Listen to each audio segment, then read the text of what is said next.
Buenos días, muy buenos días, bienvenidos, bienvenidas. Aquí estamos, ahora sí es verdad. Pasó la etapa Zoom, estamos ya en la casa. Aquí estamos de nuevo, pero esta vez ya en CDN, para hacer lo que tenemos que hacer, lo que nos gusta hacer, contar y comentar la actualidad de este lunes 1 de junio.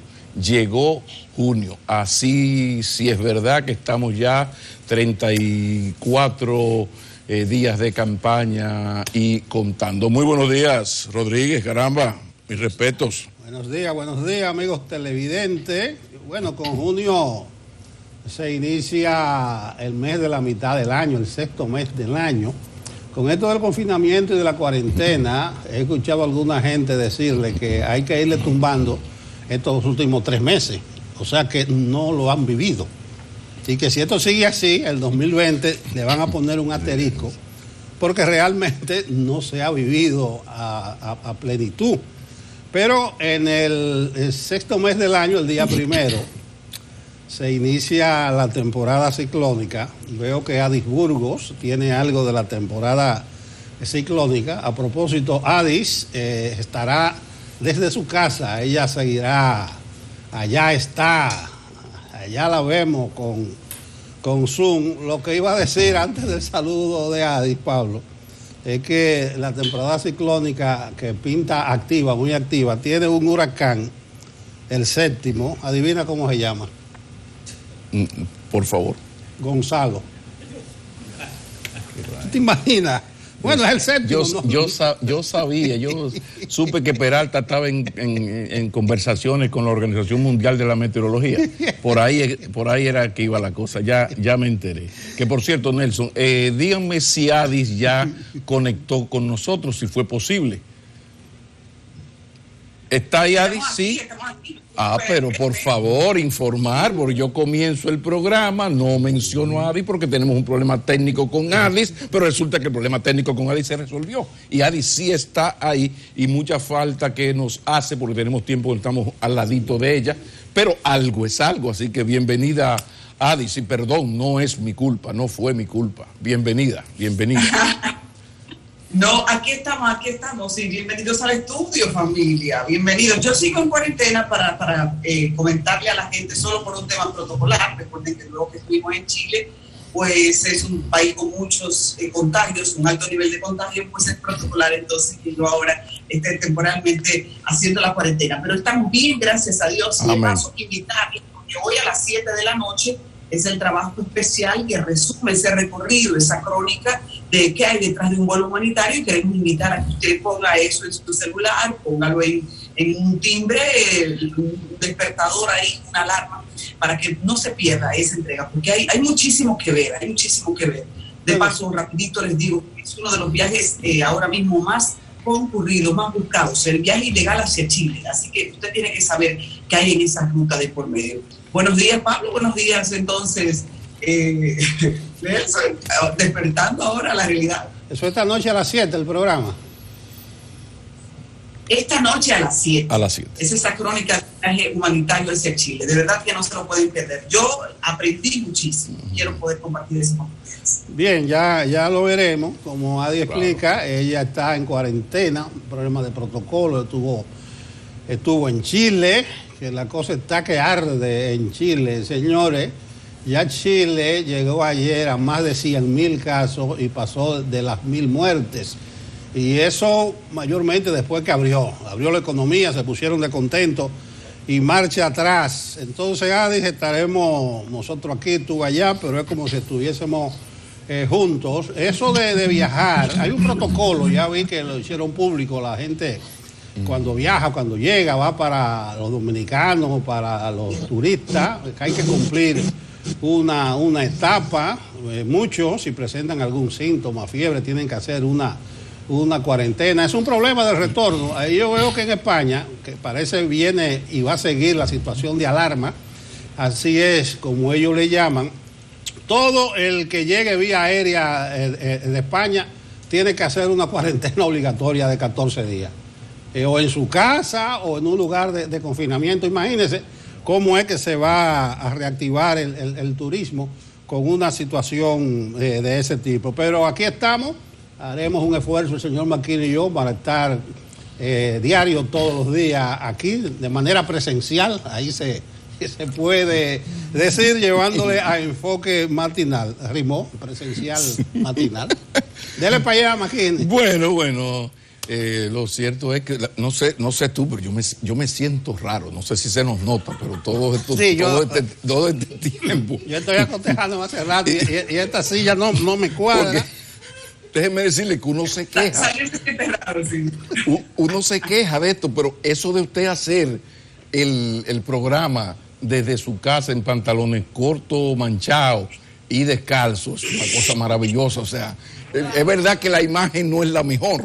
La imagen, sí, no, y doña Mili que entre y me pasa el tercer café, bueno, pero lo positivo de esto es que hay mejor imagen, se ve un poco mejor, entonces ya ustedes tienen mejor calidad de imagen, que nosotros nos encargamos de los contenidos. Y podemos interactuar, porque el problema de Zoom es ese, que tú tienes que caer encima del otro, no nos estamos mirando y no nos podemos hacer una seña cómplice ni nada por el estilo, entonces a veces es muy abrupta. Una sola precisión, para que conte para la historia. De camino, cuando apuntaba del oeste hacia el este, hay que ponerse los lentes de sol, señores.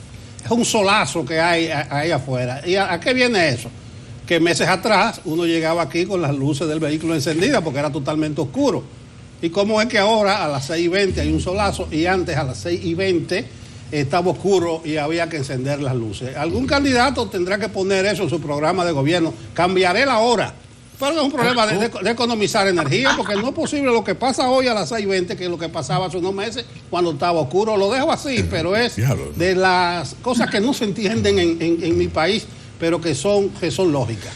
Pero terminaste con la palabra clave, lógica. O sea, hay una serie de cosas que son tan lógicas, pero no ocurren. Y sobre todo a uno les desespera más cuando son cosas lógicas que no afectan a los grandes grupos económicos, ni a las embajadas, ni a los partidos, sino que solamente es sumar y sumar. Son cosas que es como lo que se comenzó a hacer ahora por las fases, lo de los horarios. Se tienen más, yo recuerdo más de 10, 15 años hablando, señor, ¿y por qué para este asunto del tránsito no variamos los horarios? Que no todo el mundo entre a las 8 de la mañana a trabajar. Incluso hay empresas donde se puede negociar para que los que quieran comiencen más tempranito y así tienen todo listo. El caso del Estado, vamos a dividir, hay unas oficinas que pueden comenzar a las 7, otras pueden comenzar a las 8, otras pueden comenzar a las 9.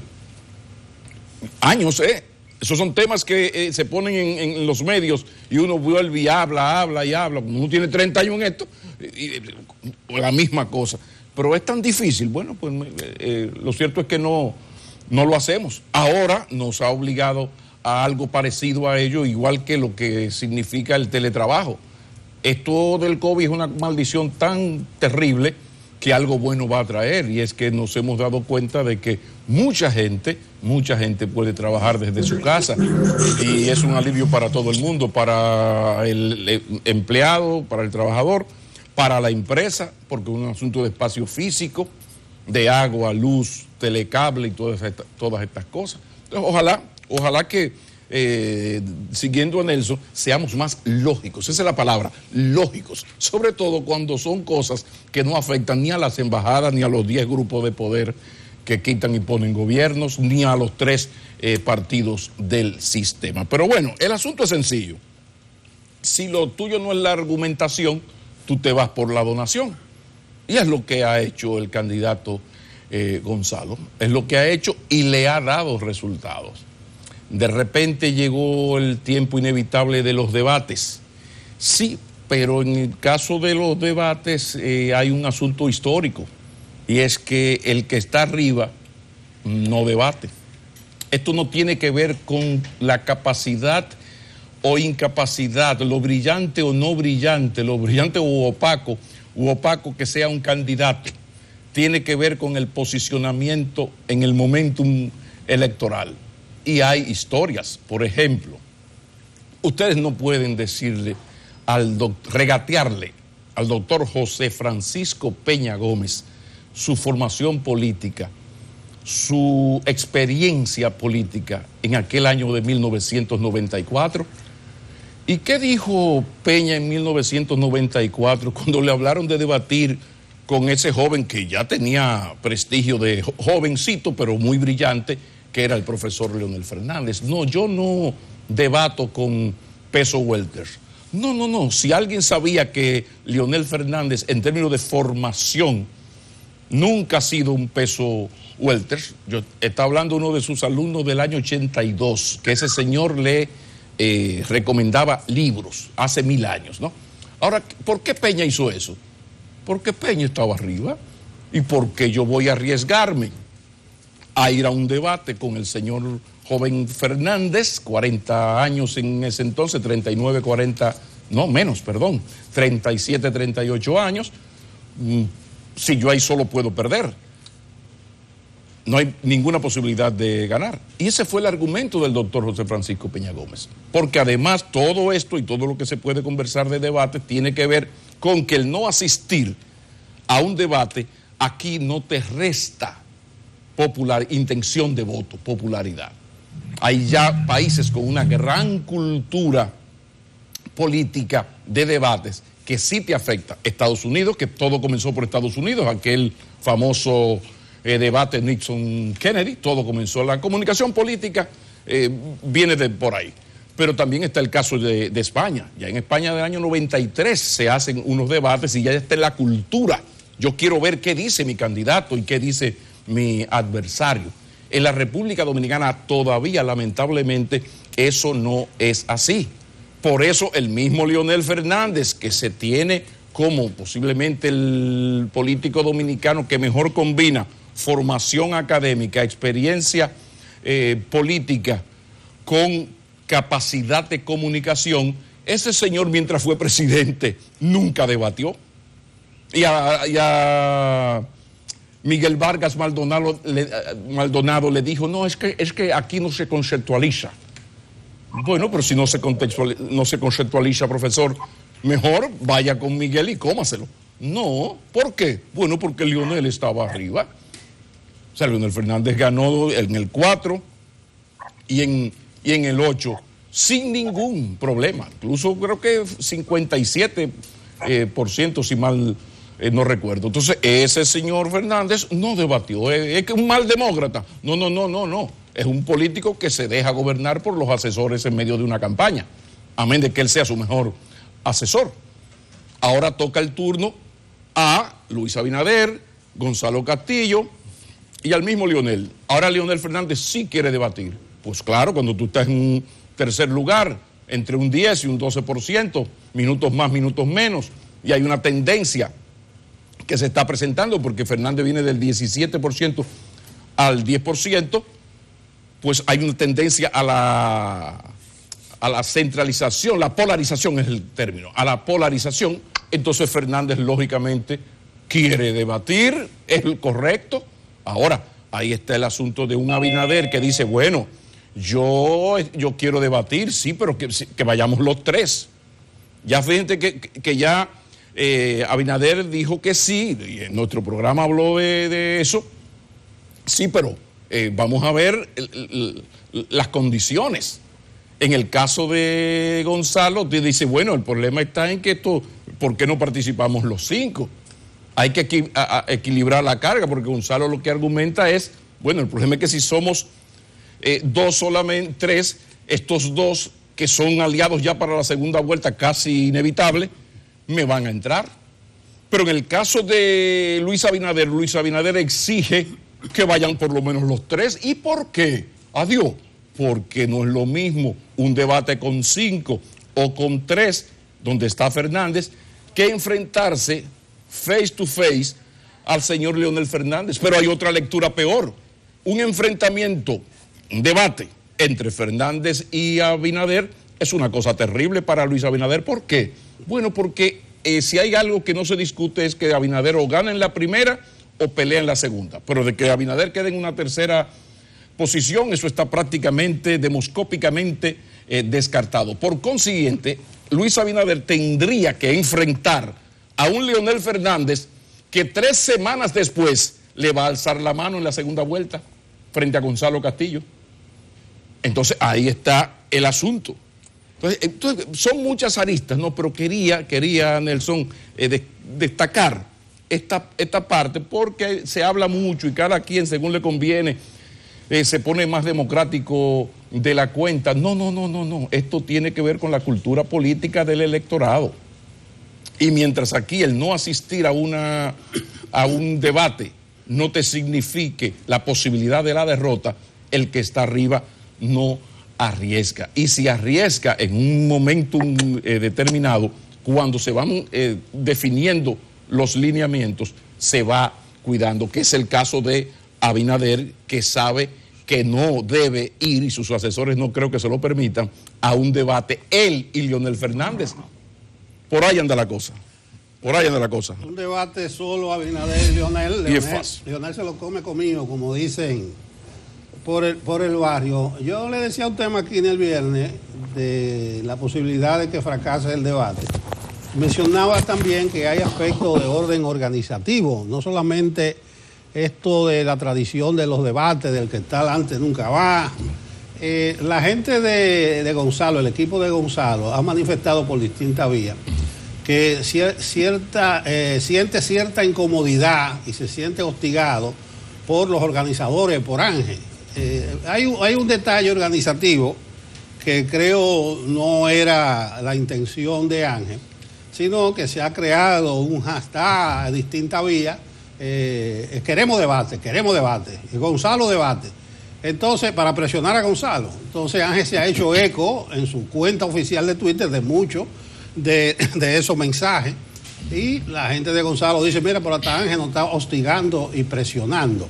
Pero las razones de orden político, estratégico, es que a Gonzalo no le conviene un debate con Abinader y con Leonel, no solo porque sería un 2 contra 1, sino que Leonel se la tiene guardada a Gonzalo. A Leonel nunca en la vida se le va a olvidar que fue derrotado por esa persona en tan solo 28 días, un líder de esa magnitud. Entonces, en ese sentido, sería un escenario en el que Gonzalo iría perdiendo, como lo manifestó Francisco Javier, que sería un 2 contra 1. Lo de que participen los tres, ya Abinader encontró un bajadero para salir. Dice, hoy no es seguro que Abinader participe. Él dice, bueno, si participan todos, todos, yo me imagino que son los tres. Sí, los tres. Y si participan todos, me imagino que son los tres. Aunque Gonzalo dice que por qué no participan todos, los 5 o 6, no sé cuántos son los candidatos presidenciales, en el entendido de que se discrimina. ¿Cuál es el criterio que ha empleado Ángel? Bueno, los que sacaron un 5% o más son los que van al debate. Yo le decía a un amigo que para excluir a Guillermo Moreno y a los chiquititingos, se hubiese dicho lo que saquen un 7 si Guillermo Moreno sacaba un 6. Entonces por ahí se ve cierto discrimen. Lo cierto es que parece que por diferentes factores, incluidos organizativos, seguirá siendo un sueño lo que hemos hablado aquí, de que el tono del debate lo pongan las ideas, lo pongan las propuestas, los frutos, los hechos, y no el palabrerío y los discursos vacuos. Eso me recuerda el palabrerío a Becker, cómo rimaba, que las palabras son aire y van al aire. O sea, todo lo que se diga no tiene sentido, pero cuando tú tienes que confrontar propuestas es distinto. Una observación de que no se trata solo de un asunto de que Gonzalo sea bien, buen o mal expositor. Yo creo que no tiene nada de eso que ver, porque por la estructura es lo que tenía que estar preparado para los temas que le toquen exponer y decirlo, porque eso está en su programa. Le tocó seguridad ciudadana, habla de seguridad ciudadana, de la economía, sino que además de la conveniencia política es un problema de escenario. Y miren el ejemplo, Farideh Raful no va a participar en el debate de los candidatos a senadores, y es que Farideh es mala expositora o que tiene miedo, no, que no le conviene. Han confirmado Vinicito y Rafael Paz. Y lo mismo que decía de Leonel y Abinader, yo le digo, Vinicito, con toda la capacidad de Farideh, por su histrionismo, y por sus artes en el discurso. ¿Buenas o malas? Buenas o malas, se la comía a Faride y además no tiene nada que perder. Entonces, en ese sentido, ¿qué le van a objetar a Faride? ¿Le cogió miedo a Benincito? No. Son problemas de escenario. Entonces, ese debate pende de un hilito. Probablemente no se dé, coincido contigo, Pablo. Sería un error, craso error de Abinader ir solo con Leonel a ese debate. No quería que se me fuera el tiempo, pero no quiero olvidarme de Adi Burgo, que está en su casa. Quería mencionar lo de George Floyd, el afroamericano asesinado en Estados Unidos, que ha destapado o despertado los infiernos allá. Y es una manifestación de que el racismo pervive y que con un presidente como Donald Trump se ve potenciado ese racismo. Pero ya tendremos ocasión mañana de nosotros hablar del tema y de ver que ahora probablemente sea distinto, porque en muchas otras ocasiones han dado esas manifestaciones masivas, incluyendo el componente violento, pero ¿por qué ahora puede ser masivo? Yo he visto algunos factores que podían ser puntos de inflexión. Incluso el jefe de la policía de Minneapolis, Minnesota, decía ayer que ahora puede ser distinto, y él lo decía en una rueda de prensa frente a los manifestantes y hablando con los familiares del fallecido. Dicen que eso es histórico, que eso nunca había ocurrido. Lo mismo hizo el jefe de la policía de Houston, lo mismo hicieron un grupo de agentes policiales que bajaron las armas y se confundieron con los manifestantes. Lo mismo ocurrió en Atlanta, que por exceso y brutalidad suspendieron ipso facto a 2 policías. Incluso en Minneapolis, los otros 3 policías que estaban ahí impasibles observando, fueron suspendidos de inmediato y van a ser sometidos a la justicia. Entonces yo digo, esas son manifestaciones distintas a ocasiones anteriores, pero... Lo que ocurrió, por ejemplo, en New Jersey, lo que ocurrió en Nueva York y en esos lugares que has mencionado, Nelson, es que la policía se confundió con los manifestantes. Les dio a entender que estaban consumiendo su argumento y que de alguna manera pretende procesar un mejor comportamiento, porque hay cosas para las que no hay excusas. Y en ese caso de este joven afroamericano que murió y ante un video que es revelador, pues no hay excusas. Entonces, muchas veces nuestras autoridades no tienen excusas, y yo creo que eso va más allá de la policía. Hace falta inteligencia social, y para eso también es bueno que si usted entró a la política sin ser político de carrera, en el camino se ponga a aprender. Hay muchísima gente. Recuerden que los dominicanos somos muy prestos a entrar a carreras de las que no sabemos nada. Lo que eso puede ser bien acompañado es por persigo mis sueños, pero al mismo tiempo voy corriendo con él para que no me encuentre fuera de base, podría decirse en un idioma que todos entiendan. Pero me llamó muchísimo la atención eso, y como vivimos en un país con tantos incidentes policiales y de todas las naturalezas, y la gente muchas veces milita su ignorancia, agarre eso ahí y póngase ahora en acción. Hace falta inteligencia social. Nelson, y para perseguir también lo de la temporada de huracanes, aunque no me voy a ir por la sátira que hiciste, honestamente, la gente no le hace caso a la temporada de huracanes hasta que ve el huracán arriba, y es porque no les está afectando, así que lo podemos entender. Es solo una proyección futura, pero para que usted sepa, este año será más activo, esos son los pronósticos, más activos de lo que antes hemos visto. De 3 a 6 huracanes se vuelven feroces usualmente todos los años, pero ahora se espera que más, y eso hace que desde ahora, si usted ve que comienza más o menos tranquila la economía, no se contente demasiado, manténgase en modo preventivo, porque puede ser un año todavía de más sorpresas. Miren ustedes cómo estamos hablando del ámbito electoral, es un año en el que podemos esperar sorpresas. Ahí están los pronósticos de la temporada ciclónica, podemos tener sorpresas. La economía, ya yo creo que esa no será una sorpresa para nada. Entonces, estamos en ese desescalonamiento, todos aprendiendo algo de cómo conseguirlo, y es bueno que se atienda al consejo aquí. Tenemos fama de poner candado después que nos roban. Yo creo que no hace falta. Bueno, vamos a la pausa. Cuando retornemos, atención, que Orlando Jorge Mera, que es el delegado político del Partido Revolucionario Moderno ante la Junta Central Electoral, va a estar con nosotros. Están invitados, ya regresamos.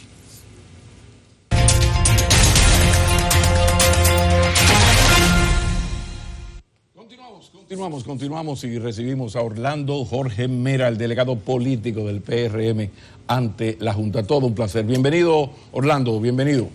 Buenos días, muchas gracias por la invitación, Pablo y Nelson. Gracias, Orlando. Vamos a comenzar por la Junta. Varias resoluciones al mismo tiempo tiró la Junta, conté 6, o por ahí anda. Me llamaron la atención 2 de ellas, pero quiero dividirla para que tú puedas exponer con mucho más claridad.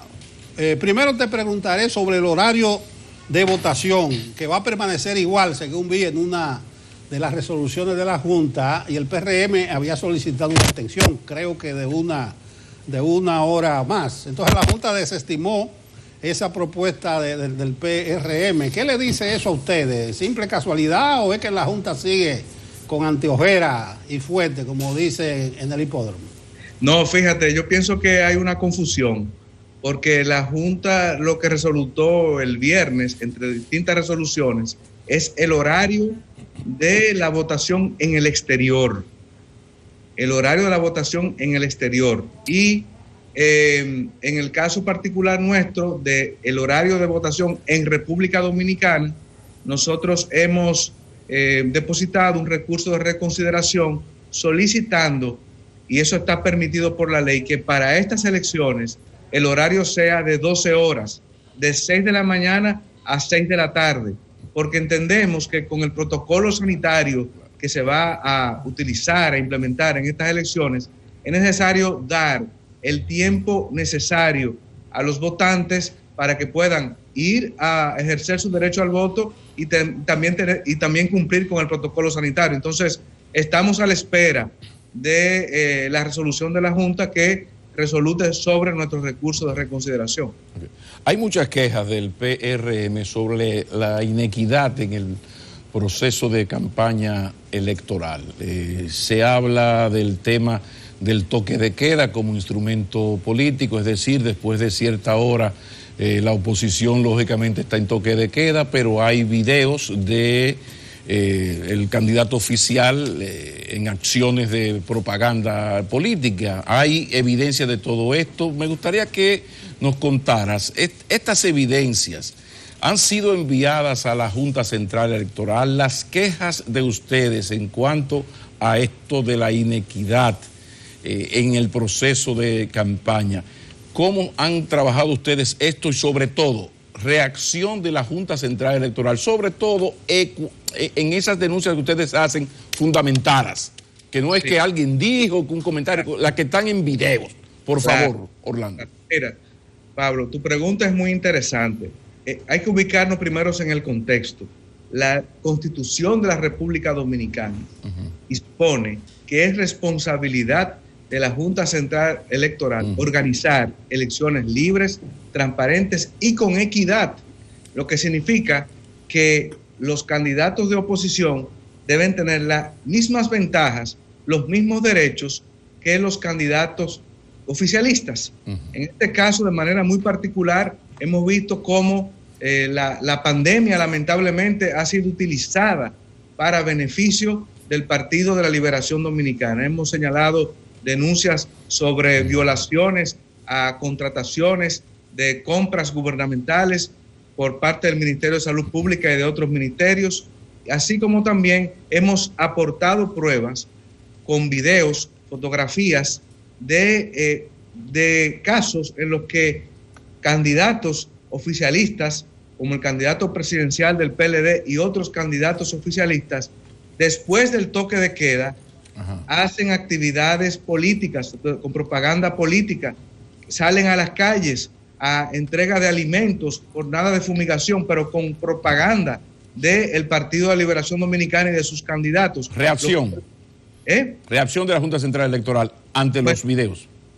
Sí, la reacción no ha sido la mejor porque no hemos tenido reacción. Hemos depositado 2 instancias ante la Junta Central Electoral. De hecho, el pasado viernes también interpusimos otra denuncia ante la Junta Central Electoral con el tema de que 97 funcionarios del Estado son candidatos del Partido de la Liberación Dominicana y no han tomado la licencia correspondientes. Aprovecho la ocasión, porque el viernes lo aclaramos.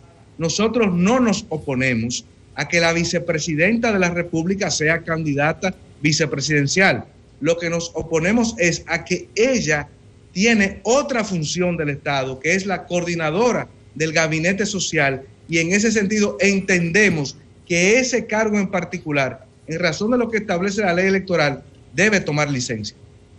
Orlando, siguiendo con las resoluciones de la Junta, habrá que ver si reconsideran el horario de votación, porque realmente tiene cierta lógica, si estamos en una emergencia, que le agreguen por lo menos una hora más o 2 horas a los horarios de votación. Eso va a ayudar al flujo de votantes, a que no haya aglomeraciones y esas cosas por el estilo. A mí no me gustó el protocolo que presentó la Junta, porque es como muy simplón. Eso nada más es alcohol gel y lavar al protocolo, sí. Excúsame, Nelson, sí, al protocolo le hemos hecho también observaciones y le hemos solicitado a la Junta que reconsidere los siguientes aspectos. Primero, es importante tener conciencia de que hay personas de más de 60, 65 años de edad que van a ir a votar en las elecciones y que necesitamos que a esas personas se les dé un trato preferencial, y por eso estamos sugiriendo que se le permita al presidente, al secretario de cada colegio electoral determinar si en una fila, en vez de hacer una fila, podrían hacer 2 filas, una para las personas de 60 años en adelante y otra para las que tengan 60 años o menos, y darle privilegio a las personas que tengan 60 años en adelante. Por otro lado, también hemos sugerido detalles. Por ejemplo, para el 15 de marzo, lógicamente, no teníamos al menos ya oficialmente la pandemia en el país, y se permitió establecer la huella dactilar en cada padrón. Sí. Entonces, entendemos que ahora con los guantes va a dificultar hacer el sellado de la huella dactilar, y entendemos que lo mejor es con el código QR de cada cédula pasarlo por el detector de QR que tiene la Junta Central Electoral, y así se elimina la posibilidad de contagios o de que cualquier persona pueda pensar que no va a ir a votar por el hecho de que tiene que quitarse el guante y luego ponérselo. Adicionalmente, la Junta Central Electoral, quizá por un lapsus, no incluyó en esa resolución a los observadores nacionales y a los observadores internacionales que van a estar también en el proceso. Por lo tanto, debe permitírsele su acceso a los recintos electorales. Y finalmente, hemos entendido que también hay que permitir la entrada a los recintos electorales de personas debidamente autorizadas y debidamente con los equipos de protección personal, para que puedan llevarle alimentos o hidratantes a quienes están trabajando en los colegios electorales. Bueno, importantísimas observaciones. Yo llamé el protocolo simplón, pero realmente no es un protocolo que recoge muchas de las cosas que hay que obedecer con esta pandemia. Muy bien por ti, por el PRM, yo conté 6 o 7 observaciones a vuelo de pájaro que la Junta debe tomar en cuenta. No es solamente un problema de lavarse la mano. Bueno, ahí están esas observaciones. Lo otro, lo del voto en el exterior, que sí, se ha centrado mucho en el punto de si habrá condiciones en algunos lugares o no. Ya está la proclama, pero yo he expresado preocupación por aquí, Orlando, de que hay cuestiones de orden práctico. Decía el funcionario apellido Erasme, que es el encargado del voto, que hasta el día 17 faltaba la designación de 3.300 funcionarios en colegios de Nueva York, Puerto Rico, Panamá y Venezuela, y que además al 15 de mayo solamente estaba aprobado el 55% de los 304 recintos necesarios para instalar 1.122 colegios. ¿Qué preocupaciones tiene el PRM en esas cosas de orden práctico, de funcionarios, de recintos? Olvidémonos la realidad que pueda haber el 5 de julio en otros países, porque no depende de nosotros. Claro. Mira, tu pregunta es muy interesante. El viernes pasado, o sea, hace 2 o 3 días, tuvimos una reunión en la Junta Central Electoral discutiendo exactamente el estatus del voto en el exterior e hicimos algunas sugerencias. Por ejemplo, de los funcionarios electorales, a mí no me preocupa tanto porque al final del día los partidos políticos son los interesados en este asunto. Y lo correcto es buscar el equilibrio, que el PLD, el PRM, la Fuerza del Pueblo, Alianza País, podamos ponernos de acuerdo en aportar los funcionarios electorales siempre que exista el equilibrio necesario y así no hay ningún tipo de inconveniente. O sea, esa parte operativa yo entiendo que está en vías de solución. Lo otro tiene que ver ya con los recintos electorales y para ello la Junta Central Electoral nos hizo una serie de propuestas. Entendemos que hoy o mañana debemos tener otra reunión para concretizarlas, con el hecho de tener recintos electorales que sean amplios y que puedan acoger o la totalidad o la mayoría de los colegios electorales de esa ciudad. Por ejemplo, un ejemplo, a título de ejemplo, y el lugar que voy a mencionar no es definitivo ni tampoco lo pongo como ejemplo. Por ejemplo, en la ciudad de Nueva York pudiera ser el Javits Center, que es un sitio donde hacen exposiciones grandes en Nueva York. Ahí pudiera acogerse, por ejemplo, todos los recintos electorales de la ciudad de Nueva York. Lógicamente, hicimos una serie de propuestas en ese sentido y vamos a esperar la decisión, pero esa es más o menos la idea, un poco simplificar, pero al mismo tiempo tener control de los recintos electorales en 1 o 2 lugares en cada ciudad. Sí. Orlando, importante conocer las relaciones de el PRM y su delegado político, su delegado electoral, con la Comisión de Observación Electoral de la OEA. La pregunta que te hice ahorita de relaciones PRM frente a la Junta, la llevo ahora hasta la Comisión de Observadores Electorales de la OEA, recordando que después del palo dado, ni Dios lo quita.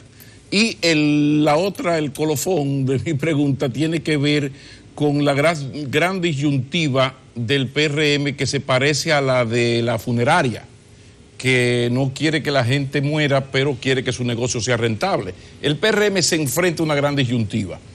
Uno tiene muchos amigos en ese partido y sabe que son gente de buen corazón, pero hay un problema.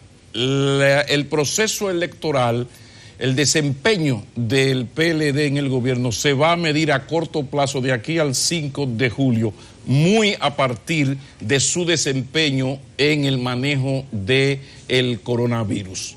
Si es exitoso, le va a ayudar muy mucho, pero si aquí en las próximas 2 semanas fracasa el desescalamiento, como lo dicen ahora, pues la cosa va a ser terrible. ¿Cómo va a jugar y cómo se maneja el PRM con esa disyuntiva de que yo como dominicano quiero lo mejor para el pueblo dominicano en lo del COVID-19? Sí, pero si el gobierno se la luce y acaba con todo bien y le va muy bien, casi como Corea del Sur, qué caray, ¿verdad? Yo puedo ser afectado. ¿Cómo? Te dejo esas 2 cosas, observadores electorales de la OEA y la gran disyuntiva del PRM en este momento. Mira, 2 cosas. Lo primero es que con los observadores electorales de la Organización de Estados Americanos tenemos muy buena relación, fluida relación. Entiendo que ellos estarán presentes aquí en las elecciones del 5 de julio. No será una delegación con muchas personas, pero sí estarán presentes el 5 de julio. De hecho, estuvieron recientemente en unas elecciones, creo que en Surinam, y ahí sacaron buenas experiencias. De igual manera tenemos y le estamos dando seguimiento a la comisión de seguimiento de la Junta Central Electoral, que fue designada en el diálogo que tuvimos con el PLD ante el CES. Y entiendo que esta comisión está jugando un rol importante y tenemos que darle la debida participación en este proceso. O sea, esta comisión tiene que jugar un rol clave y determinante. Con respecto a tu pregunta, fíjate, el coronavirus está en República Dominicana y va a estar en República Dominicana por mucho tiempo. O sea, no solamente, no es que va a estar solamente por unos días, sino va a estar en República Dominicana por mucho tiempo. La nueva normalidad que tenemos que ajustarnos es nuestra vida con la mascarilla y los equipos de protección personal. Ahora bien, el Partido de la Liberación Dominicana ha sacado provecho político a la cuarentena.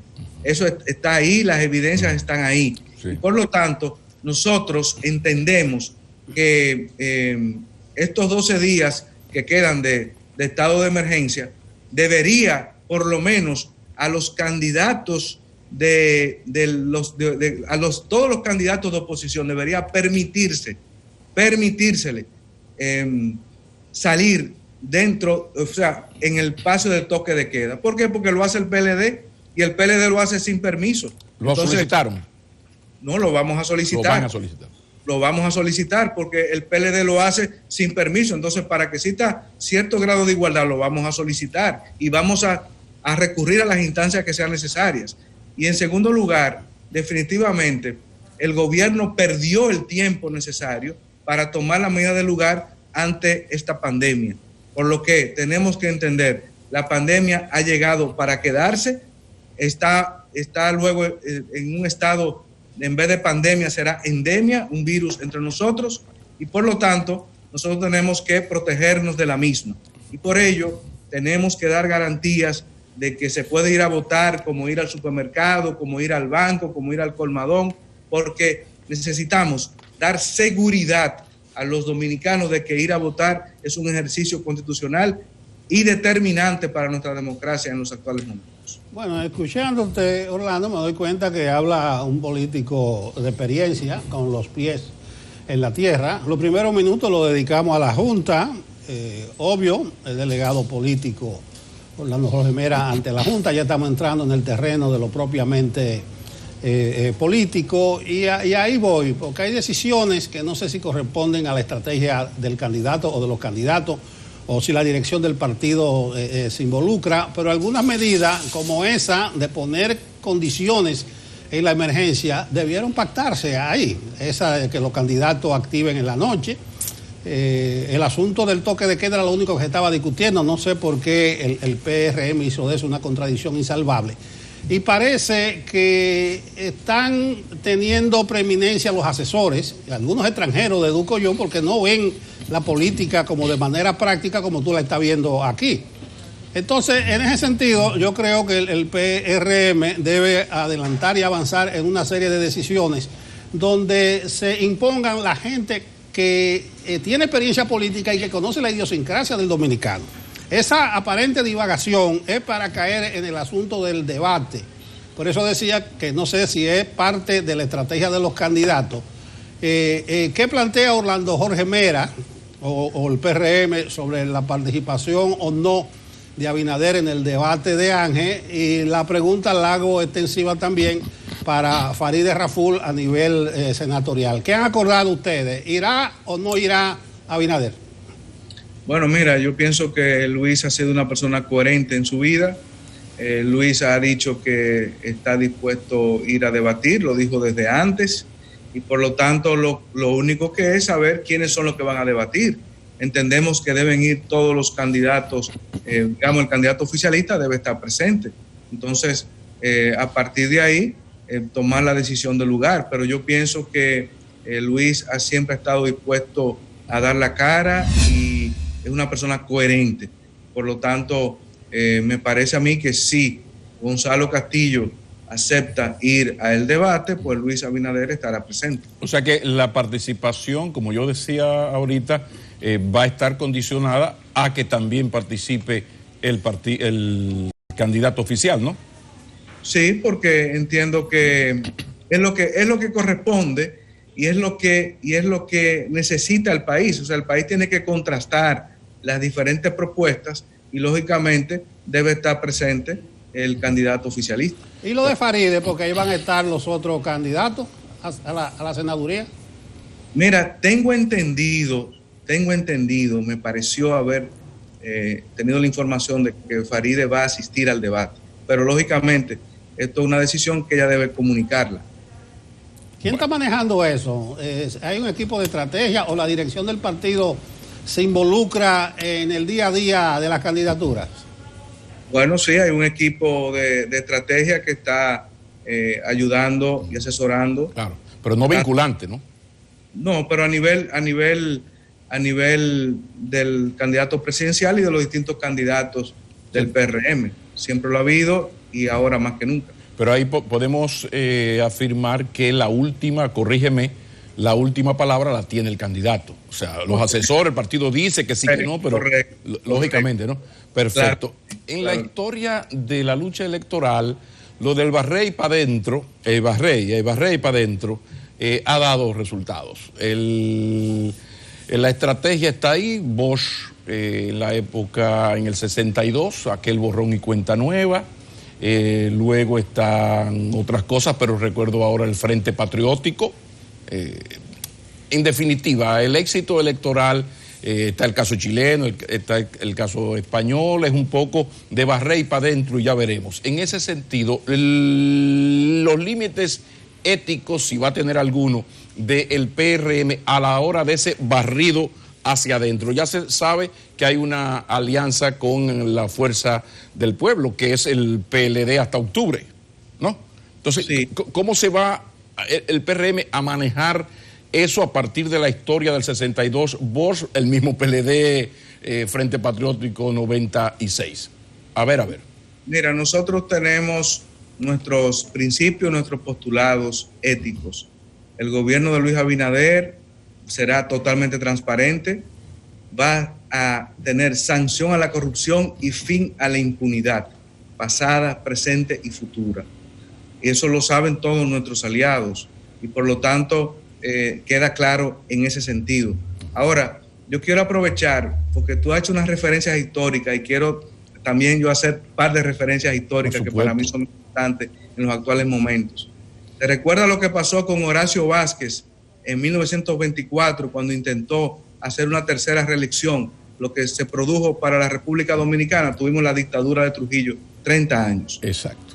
Luego tuvimos en el 62, 63, tuvimos el golpe de Estado contra Juan Bosch y como consecuencia de acciones de corrupción que siguieron el gobierno que le siguió, de facto que le siguió, vino entonces luego la revolución de abril del 65.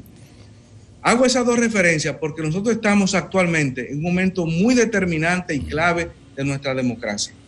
¿Por qué? Porque tenemos un partido como el PLD que luego de 20 años en el poder tiene ahora la gran posibilidad de perder las elecciones y por lo tanto pudiera estarse jugando en estos momentos el futuro de la democracia dominicana. Y yo entiendo que la democracia dominicana urge tener un cambio político, urge tener un gobierno que traiga nuevas ideas y urge tener un gobierno que traiga sanción a la corrupción y fin a la impunidad. Y no tengo dudas de que Luis Abinader es la persona adecuada, idónea para encabezar lo que será un gobierno no solo del PRM, sino un gobierno de unidad nacional, porque para enfrentar lo que viene luego de esta pandemia, más la crisis sanitaria, la crisis económica y la crisis social, necesitaremos la ayuda de los mejores hombres y mujeres de este país. Y Luis Abinader representa ese aval que necesitamos todos de tener un gobierno sano, un gobierno honesto. Pero se va a barrer para adentro, se va a barrer para adentro. Un gobierno que esté dispuesto a enfrentar los serios problemas que tiene el país. Uh-huh. Pero se va a barrer. Y ya, si usted falta a la ética, lo someto a la justicia, pero en el momento electoral se va a barrer, como Bosch en el 62 o como el PLD en el 96. Por ahí iba. Bueno, lo que te quiero decir es, estamos nosotros en esta campaña electoral y estamos haciendo acuerdos políticos. Ahora, esos acuerdos políticos están sobre la base de la innegociabilidad del comportamiento ético, sanción a la corrupción y fin a la impunidad y una justicia independiente. Orlando, el reloj avanza. Vamos a dedicarle estos minutos finales al análisis del momento de la coyuntura. Finalmente. Es obvio que el coronavirus y lo que ha sucedido desde marzo, desde mediados de marzo, ha estado corriendo a favor del candidato gubernamental. No sé si las cosas son como dice la encuesta Mark Penn. A propósito, abro paréntesis, todas las encuestas que se publicaron hasta que apareció la de Bernardo eran telefónicas. Entonces ahora resulta que las encuestas telefónicas no sirven. Cierro paréntesis. ¿Cuál es la situación real? Parece que hay un escenario de segunda vuelta. ¿Qué piensa a partir de su experiencia política Orlando Jorge Mera? Mira, yo siempre he dicho, y las veces que he estado en su programa, siempre lo he dicho, las encuestas son una visión de un día determinado. Y nosotros tenemos encuestas, y las encuestas son para trabajar político, para hacer trabajo político. En nuestras encuestas, Luis Abinader gana en la primera vuelta, y estamos trabajando para ganar la primera vuelta, y para ahorrarle al país lo que significa una segunda vuelta electoral en medio de estas circunstancias bastante complejas y difíciles. Entonces, no tengo dudas, Luis Abinader, el PRM y aliados van a ganar en la primera vuelta y estamos trabajando para ello, para que hacer entonces, después del 5 de julio, trabajar en la transición política y que el 16 de agosto tome juramento Luis Abinader como nuevo presidente de los dominicanos. Yo para estas entrevistas en tiempo de campaña he acuñado una pregunta final. Tú no eres candidato, pero ¿tienes algo que decir, algún mensaje a la teleaudiencia? Mira, mi mensaje es el siguiente. Tenemos que entender que el coronavirus ha llegado para quedarse en República Dominicana. Mi mensaje es a los dominicanos que vayamos a votar el 5 de julio con la debida protección y que no tengo dudas de que se podrá ejercer ese derecho al voto, que es importante ejercerlo, que es importante cumplir con este llamado a la democracia, porque después es posible que no yendo a votar, después pueda quejarme de los resultados. Entonces, invito a todos los dominicanos a votar el 5 de julio por el candidato de su preferencia. El de mi preferencia es Luis Abinader y el Partido Revolucionario Moderno. Pero salgamos a votar y a ejercer este derecho que nuestra democracia estará sumamente agradecida. No vaya a ser cosa y tengan ustedes que citar al machista leninista bíblico de Jeremías, aquello del doctor Balaguer en el 78.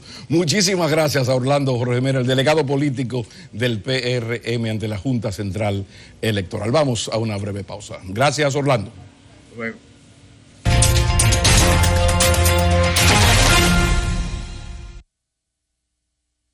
Gracias por la compañía. Vamos a hablar ahora de un tema que interesa muchísimo y es el de los jóvenes en política. Voy a conversar con alguien a quien ustedes han visto durante muchos años comunicar, pero en otro renglón. Así que tempranito comenzamos a actualizar una agenda que en la medida en que se acerca, señores, el 5 de julio está cada vez más caliente. Aquí estoy para hablar con Isaura Taveras. Isaura, muy buenos días. Hola, Adis, querida, un placer saludarte y saludar a todo tu público a través de tu programa. Qué bueno tenerte, Isaura, verte en un escenario totalmente distinto y que conversemos de todo lo que eso genera en el público. Muchísimas preguntas, así que yo ahora soy tu público. Vamos a arrancar hablando de cómo de la comunicación, de entretenimiento de la que vienes ahora te has sentido inquieta a hacer participación política. Y vamos a entrar de inmediato al grano, porque entonces uno se embulla a veces hablando de la carrera de la comunicación y de repente llega el tiempo y nos traiciona. Yo creo que no hay demasiado que abundar para que ustedes sepan que Isaura ha sido una excelente comunicadora que ha pasado por el modelaje, que ha tenido triunfos en los diferentes ámbitos en los que se ha propuesto. Y ahora entonces en este nuevo perfil. Te dejo hablar, ya el tiempo es tuyo, arranquemos. Gracias, Adis. Mira, independientemente de que no solía compartir en las redes sociales por el mismo trabajo del entretenimiento, los compromisos comerciales y demás, el activismo político, yo había participado activamente a través del PRD en varios procesos y siempre sentí inquietudes por la política. Ya con la participación desde aspirar a un cargo electivo, pues no, eso sí es la primera vez. Y creo que es un momento bastante oportuno por la apertura que ha tenido la política en los últimos tiempos y precisamente por esa corriente que se ha dado en la gente de elegir a personas no políticos. Yo creo que cansados de los políticos tradicionales, tal vez buscando algo distinto, conociendo nuevas propuestas, ha sido una ola que se ha notado no solamente en República Dominicana, pero principalmente, que es el tema que nos atañe en nuestro país, hemos visto como figuras de la televisión jóvenes han incursionado en distintos partidos, y creo que es una muy buena iniciativa, y lo he dicho en varias oportunidades y la he aplaudido sin importar el partido al que pertenece. Creo que es muy importante conocer las propuestas, no juzgar a priori por ver caras jóvenes o porque vienen del entretenimiento o porque vienen del humor o porque vienen de la música. Leer las propuestas, conocer las intenciones, ver qué traen y de qué se trata, cuáles son los principios que los mueven a participar de la política, para que empiecen a pasar cosas distintas en el país. ¿Cuál es tu jurisdicción, Isaura? Es la circunscripción número 3 del Distrito Nacional. La circunscripción número 3, ya como acabas de decir, por el Partido Revolucionario Dominicano, el PRD. Vamos a hablar un poquito de cómo ya se toma la decisión de manera concreta. ¿Cómo te decidiste? Lo pensé muchísimo, realmente, lo pensé muchísimo, porque todos sabemos que la política es un ámbito bastante complejo, sobre todo en este momento. Es un momento bastante atípico, y creo que lo atípico de este momento fue lo que me tocó más profundamente, porque siento una inmensa vocación de servicio y mucho amor por mi país y por la gente, y con la situación que estamos viviendo es bastante oportuno poder ser canal o poder ser puente para ayudar a las personas. Yo creo en la política de propuesta, yo creo en la política que a largo plazo pueda traer soluciones y pueda aportar al bienestar general de un país. No creo en la política de la fundita, no creo en la política del zinc, no creo en la política de los 500 pesos y el picapollo. En esa yo no creo. Sin embargo, en este momento de la política en República Dominicana, creo que tenemos que dejar de lado los colores partidarios, tenemos que dejar de lado las críticas y muchas ideologías que hemos arrastrado a través de los años, y empezar a entender que la gente necesita ayuda, y tenemos que ser esa mano amiga, que ser ese canal y ese puente para poder llevar ayuda a las personas que en este momento lo necesitan.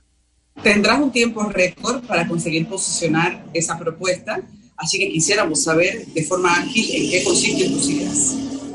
Tenemos una plataforma denominada Puerta para mi Gente, que la pueden conocer a través de www.isaura.do, donde estamos motivando a las personas que tienen un mayor poder adquisitivo a participar del trabajo que estamos realizando. También allí está Isaura Ponte Pa' Mí, donde las personas de los sectores más vulnerables de la capital pueden enviar sus casos con sus datos, su dirección, y nuestro equipo les contacta para tomar acción inmediata a los problemas que presentan. Estamos visitando los diversos sectores, reuniéndonos con líderes comunitarios, con personas que trabajan en las iglesias, que realizan distintas actividades y que son reconocidas por los sectores más populares, para estar de cerca con la gente, conocer las inquietudes. Hay poco tiempo, pero se está haciendo un trabajo bien coordinado, con mucha pasión y sin tiempo de descanso. Esto es de 8 de la mañana a 7 de la noche, todo el tiempo, y con el teléfono 24/7, como se dice en buen dominicano. Me imagino. Y sobre la gente ha sido muy dura con los representantes del entretenimiento y la música en ocasiones que salen a hacer campaña política. Ahora que hemos tenido mucha participación, la gente dice, bueno, pero es que a final de cuentas no tienes formación para eso. ¿Qué traes? Eres más del montón. ¿Cómo diferenciarte ahora que quieres que la gente vote por ti para que representes a tu circunscripción en el Congreso? ¿Y qué decirle a esa gente que ya entró en un descreimiento de la clase política? Es difícil complacer a todo el mundo. Es muy difícil. Sin embargo, creo que cuando una persona tiene años expuesto al ojo público y lo ha hecho con dignidad, con compromiso y con responsabilidad, no hay una sola razón para no darle la oportunidad de conocer su propuesta y de permitirle incursionar. Y si ciertamente están cansados de los políticos tradicionales, entonces ¿por qué negarle el espacio a un político no tradicional o a una persona que desea aprender política o conocer de la política? Entonces yo creo que no es momento de escuchar críticas, es momento de trabajar, porque criticar desde la casa es lo mismo que jugar béisbol desde la banca. Desde la banca todo el mundo da jonrón y todo el mundo poncha el bateador. Entonces, yo creo que lo importante en este momento es participar, es ejecutar acciones a favor de tu país, y dejar de lado las críticas y no escuchar lo que estén diciendo cosas negativas. Ponerte una meta, mirar hacia el frente y asumir un compromiso con respeto y dignidad, no solamente a tu país, sino también a ti mismo como profesional. Yo particularmente, lo único que tengo, Adis, es mi nombre y esta cara que tengo años dándole al público. Y no voy a dejar de lado el entretenimiento y a incursionar en el ámbito político para quedarle mal a nadie. Yo tengo que seguir viendo a mis padres a la cara con orgullo, pero sobre todo tengo que seguir viendo a través de la pantalla con el mismo orgullo y el mismo respeto que lo he hecho durante casi 20 años. ¿Qué dice tu familia, ahora que mencionas eso? ¿Qué dice tu familia de que decidieras echarte este nuevo reto encima? Mi familia confía mucho en mí. Es importante el nuevo reto. Mi familia confía mucho en mí. Yo a veces creo que ellos confían más en mí que yo misma, porque como todo ser humano suelo tener ciertas dudas de cómo saldrán las cosas y ciertos temores. Y lo primero que me dicen es, pero claro que tú puedes, pero claro que lo vas a lograr. Pero por supuesto yo confío en ti. ¿Quién? Isaura, no muchacho, pero ellos creen que yo soy superwoman. Ellos me apoyan en todas las decisiones que tomo porque confían plenamente en mí. Y eso me da una fortaleza impresionante. ¿Qué propuestas llevarías al Congreso si resultas electa? Mira, la propuesta es bastante amplia, pero creo que la parte que más me toca son dos vertientes. Primero, la parte de la inclusión de las personas con capacidades diferenciadas en términos sociales, culturales, políticos y laborales, sobre todo laborales. Tenemos una ley que ampara a las personas con capacidades diferenciadas. Sin embargo, no se cumple esta ley. ¿En qué sentido? En el sentido de que no es lo típico o lo normal que tú llegues a una empresa y que veas el reclutamiento de este tipo de personas con capacidades diferenciadas, que abarca desde cualquier tipo de discapacidad, ya sea física, motora. También entran en las capacidades diferenciadas los envejecientes. Estamos conscientes de que aquí la persona que tenga un pariente, un familiar o un allegado con cualquier tipo de capacidad diferenciada y no tenga los medios económicos para darle un sustento, entonces esta persona deja de ser un ente productivo para la sociedad. Tiene que quedarse en su casa, no tiene la oportunidad de ir a una buena escuela o de ir a una buena universidad o de incursionar en el ámbito laboral. Creo que sería importante hacer una reestructuración de esta ley para que las medianas y grandes empresas tengan que agotar una cuota a favor de las personas con capacidades diferenciadas y de no cumplir con la misma, que sean susceptibles a sanciones y a multas. En este mismo rango, la viabilidad de los espacios públicos para personas con capacidades diferenciadas, porque en buen dominicano, el que tiene en su casa una persona con una silla de ruedas y no está dispuesto a tirársela al hombro no puede salir a la calle, porque aquí no tenemos rampas, los baños no están habilitados para esto, los espacios públicos tampoco. El certificado de capacidad diferenciada para que el que no porte este certificado no pueda violentar los espacios que van llamados a favorecer a estas personas con capacidades diferenciadas y otras cosas más, para que no se me vaya a quedar uno de los aspectos más importantes que trae también la propuesta en otro ámbito, que es la diserción escolar de menores de edad por motivo de embarazo. Sabemos que es una problemática que en República Dominicana está a la orden del día. De hecho, recientemente vemos el caso de una joven de 15 años residente en Villajuana que tuvo trillizos.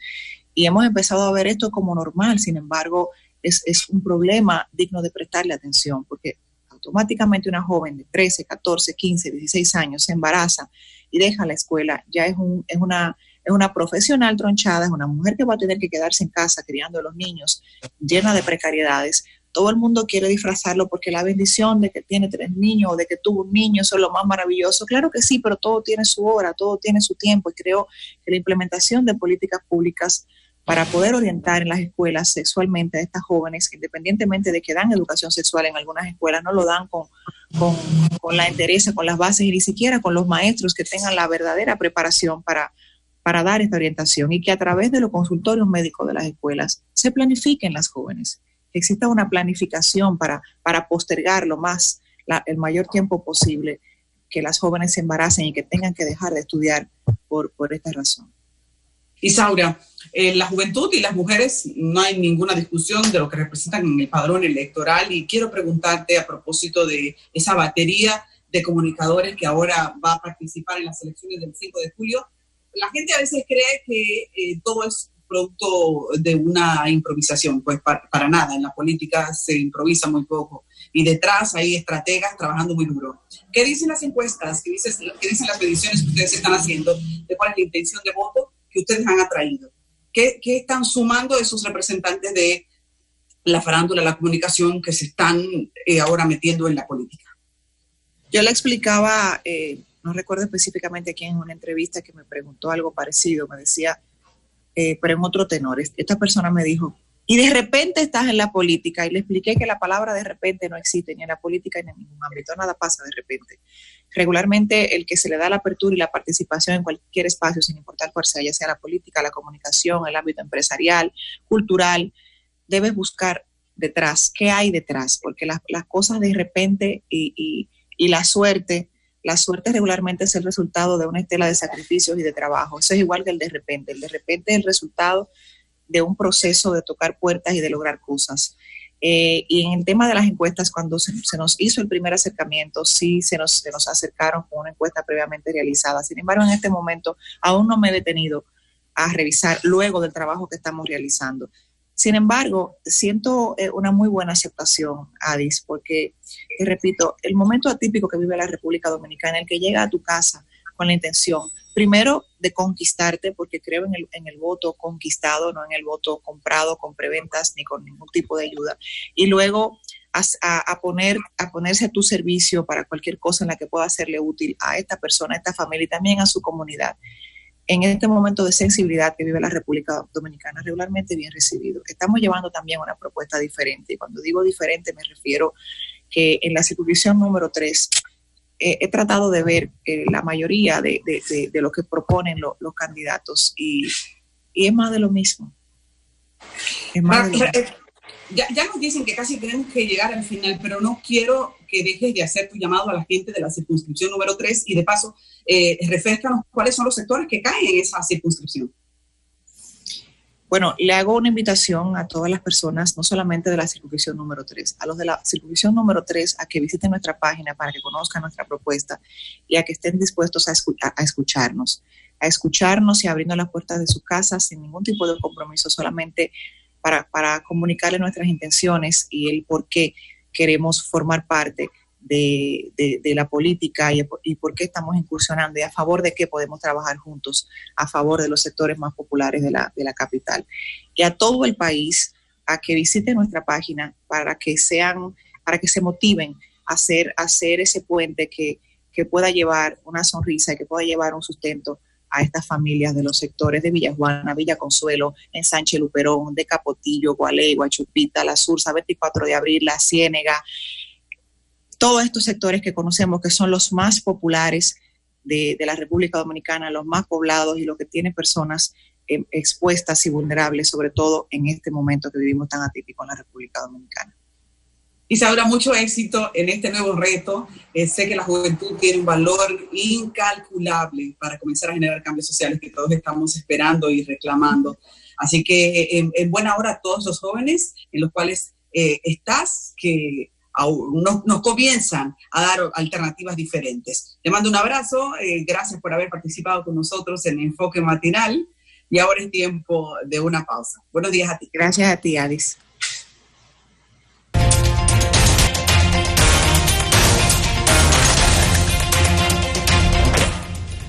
Bueno, continuamos con Enfoque Matinal. Hay un detallito, Maquini, que no se puede quedar por alto, y fue el manejo que se le dio a la declaratoria de emergencia en la Cámara de Diputados. A propósito, hoy a las 10 de la mañana se reúnen los senadores para ratificar los 12 días que aprobaron los señores diputados después de una confrontación casi de vida o muerte. Ya el viernes, si la memoria no me falla, nosotros analizábamos aquí en el programa de que el PRM, principalmente el PRM, aunque también los legisladores de la Fuerza del Pueblo, no tenían escapatoria que la de aprobar la extensión de la emergencia, sea por 10, por 12 días, no tenían escapatoria, porque todos los acontecimientos iban a correr en su contra. Lo primero era que si se caía la emergencia, el gobierno podría fracasar estrepitosamente en el manejo de la pandemia, y ahí estaba, por culpa de los legisladores de oposición. Segundo, hubo una tosudez por quitar el toque de queda también, que era algo que se podía negociar. Entonces, en una lógica elemental, ¿qué actividades productivas o esenciales en el país afectan un toque de queda de 7 de la noche a 5 de la madrugada? Entonces la gente se preguntaba cuál es el afán del PRM y de la Fuerza del Pueblo para que se caiga el toque de queda.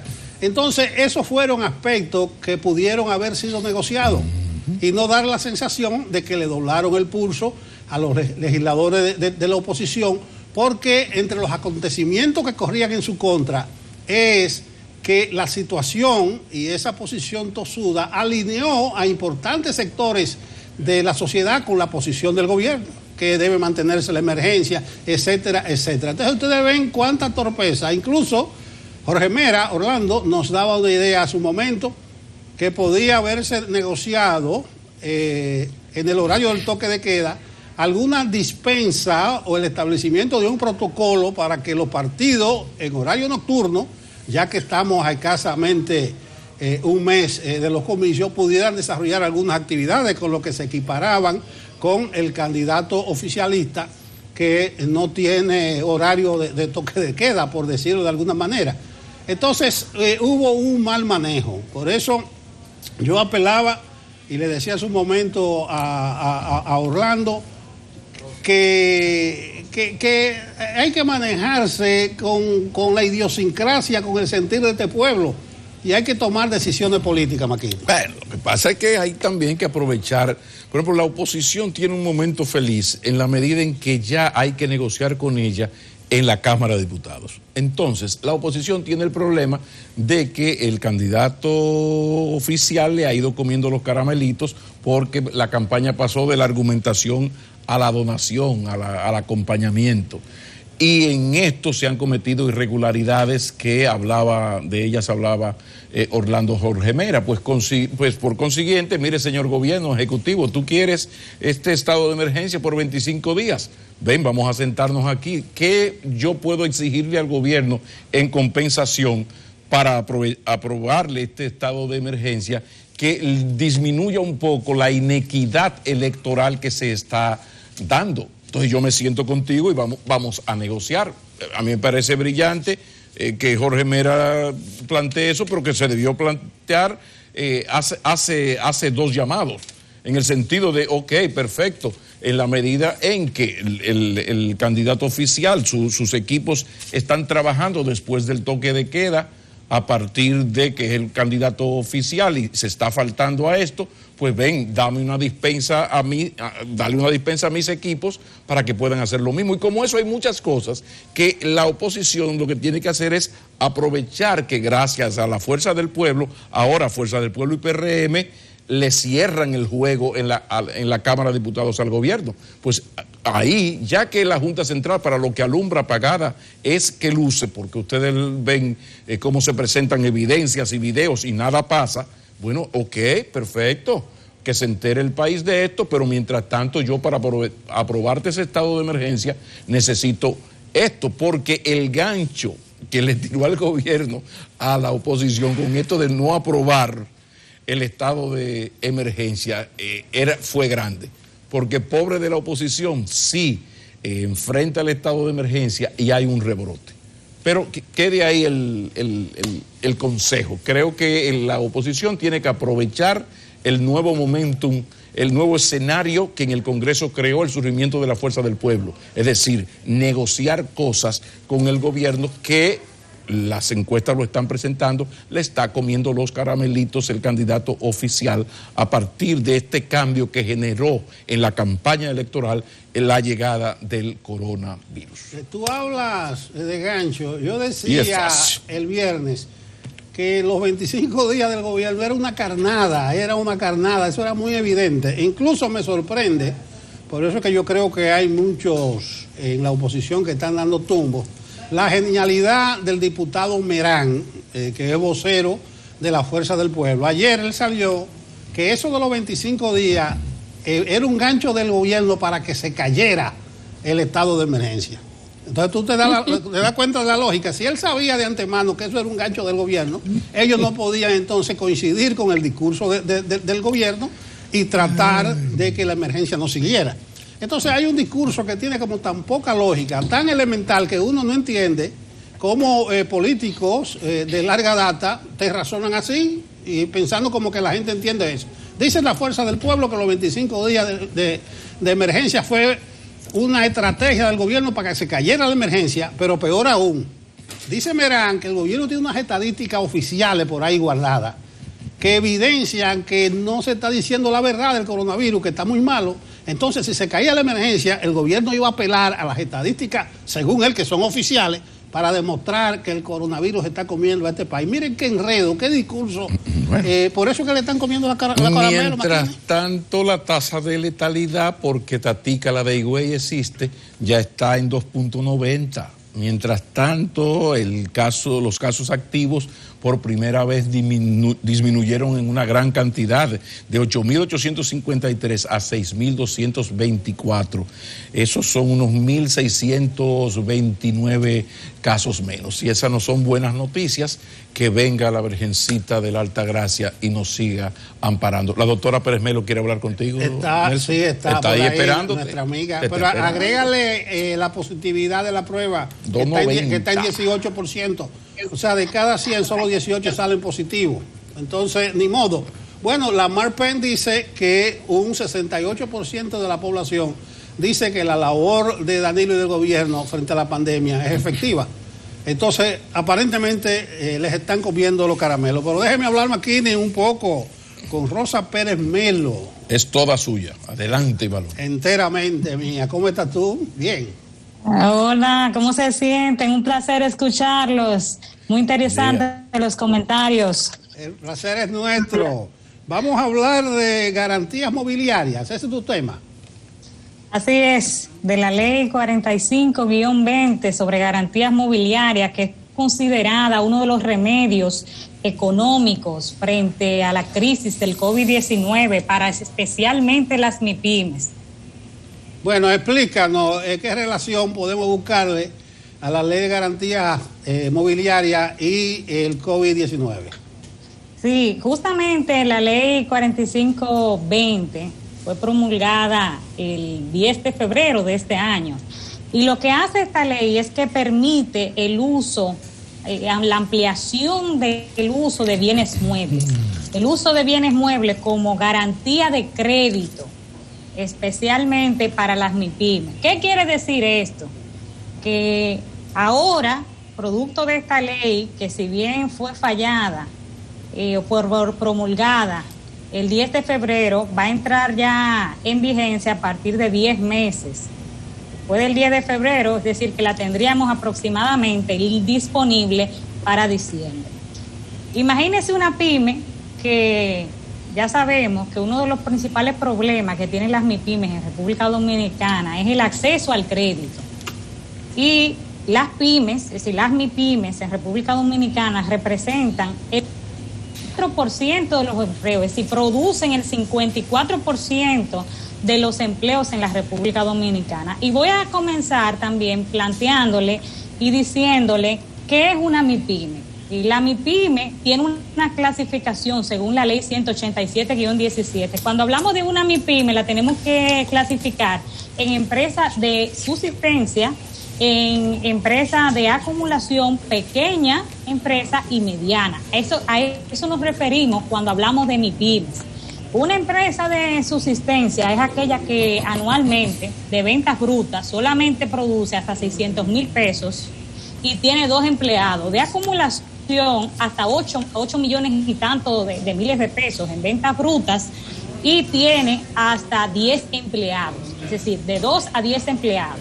Una pequeña empresa produce 58 y tantos millones de pesos y produce hasta 50 millones de pesos. Y los empleados es de 11 a 50 empleados. Y ya cuando hablamos de una pequeña empresa, tiene de 51 empleados a 150 y produce hasta 218 millones de pesos. Esas son las MIPYMES, según lo que plantea las disposiciones de la ley 187-17. Entonces, este sistema, esta ley de garantías mobiliarias viene a ayudar a esas MIPYMES para que puedan acceder al crédito mobiliario Es decir, vamos a ponerle un ejemplo práctico. Por ejemplo, usted tiene un inventario en almacén como empresa. Ese inventario, hasta hoy en día, no es posible usted darlo como crédito a una entidad financiera. Sí existe la posibilidad de ponerle una hipoteca a un inmueble, pero no así a un mueble. Entonces, cuando hablamos de muebles, hablamos de bienes corpóreos e incorpóreos.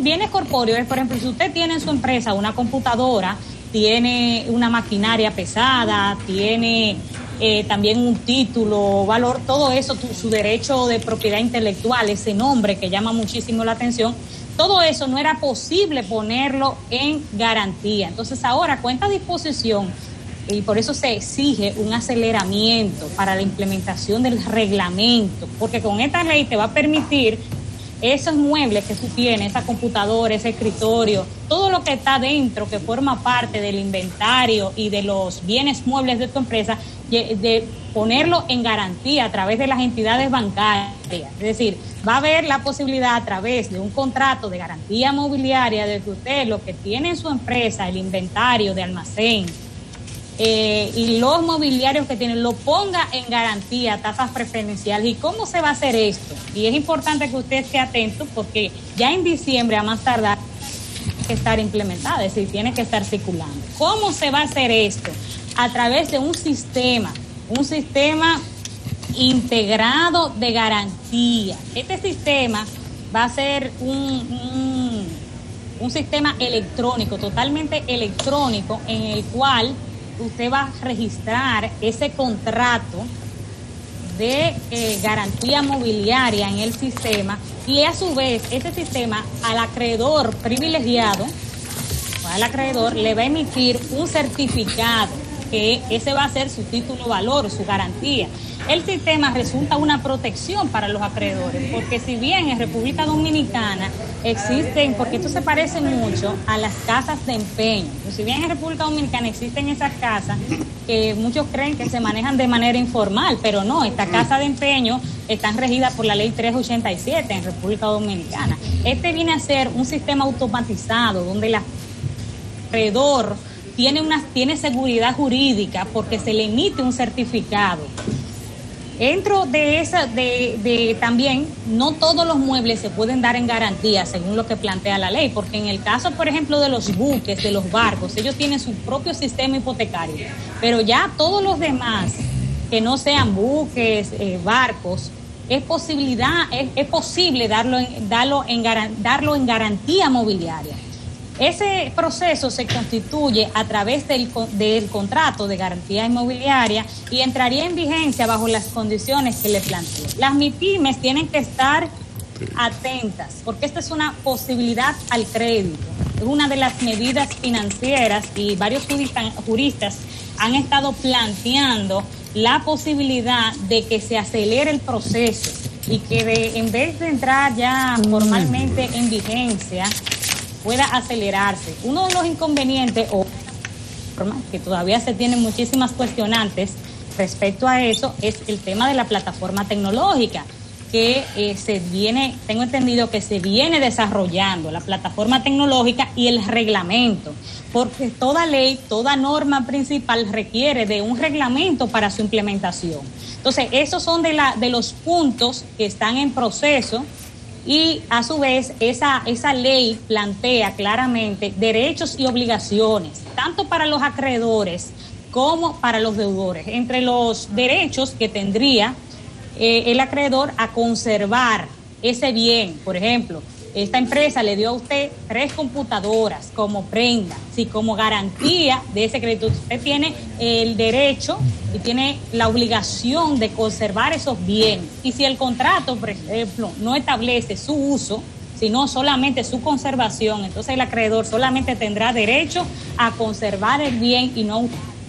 En ese contrato de garantía hay que establecer el plazo por el cual se está dando esa garantía. La descripción, bueno, es una computadora que tiene de tal marca, matrícula, número tal, es decir, hay que hacer la descripción, cuáles son las condiciones en las cuales se han suscrito las partes, y también establece sanción.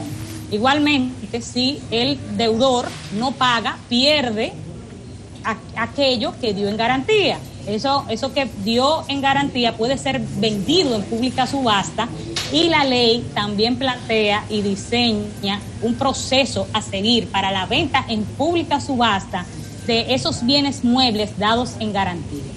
Es sumamente interesante y más ahora, porque las empresas, las MIPYMES, van a necesitar liquidez para poder afrontar esta crisis sanitaria.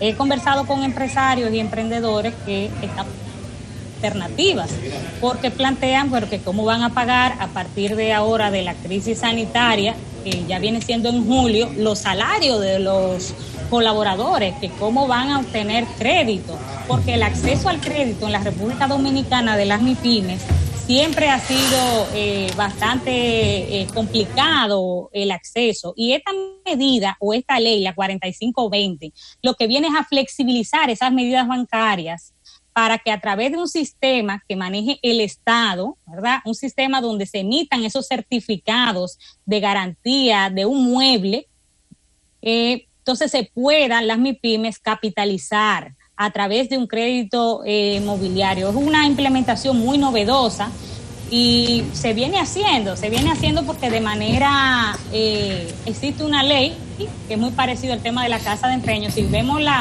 por lo menos las realidades, tanto de los procesos que se llevan en casa, se da una prenda donde la persona va y dice, bueno, déjame dar esta lavadora en garantía para yo poder obtener un dinerito para yo cubrir mis necesidades. Es muy parecido a lo que viene siendo esta ley sobre garantías mobiliarias, solamente que es aplicado mucho más, es aplicado a gran escala. Exacto. Para el tema de las empresas, es decir, está aplicado para MIPYMES. Pero Melo, como dice el viejo y conocido refrán, más claro ni el agua. Muchas gracias. Yo creo que está expuesta la situación de la ley de garantías mobiliarias con suficiente claridad. Vamos a agradecerte y nos juntamos por aquí el próximo lunes. Gracias, don Nelson. Un placer escucharle y me alegro que esta información haya sido clara y precisa y que en su momento los emprendedores que nos escuchan puedan hacer un uso inmediato para satisfacer sus necesidades financieras. Y que pasen feliz resto del inicio de la semana. Bueno, gracias de nuevo, Rosa Pérez Melo, abogada, ley de garantías mobiliarias. Y al finalizar, señor McKinney, me llega el dato de los apresados ayer durante el toque de queda. ¿Cómo no fue? Que fue un toque de queda muy peculiar. El gobierno recordó y reiteró que era a partir de las 5, pero dejó correr hasta las 7 de la noche el inicio del toque de queda. Había mucha gente en la calle. No había cárcel, el estadio Quisqueya no daba abasto. No, y además se hizo el chivoloco, el gobierno parece que se bajó una línea bien expresa a la policía. Dejen a la gente tranquila hasta las 7 de la noche. Estaba el problema del Día de las Madres de por medio. Y miren cómo discurren las cosas, nada. Se pasó de contrabando 2 horas adicionales. 924 personas apresadas ayer. Bueno. La noche del domingo, 924. El sábado fueron 815. Vamos a ver cómo discurren en los próximos días, porque va a la extensión del toque de queda, porque eso de que los senadores se reúnen hoy a las 10 de la mañana, eso es un cumplido, por esos 12 días están más que aprobados ya. Claro que sí, pero no, antes de irnos, decir que yo ando detrás del vehículo placa 271-888, que era el número 13 de 13 jipetas que venían de San Cristóbal, de Baní, hacia la capital.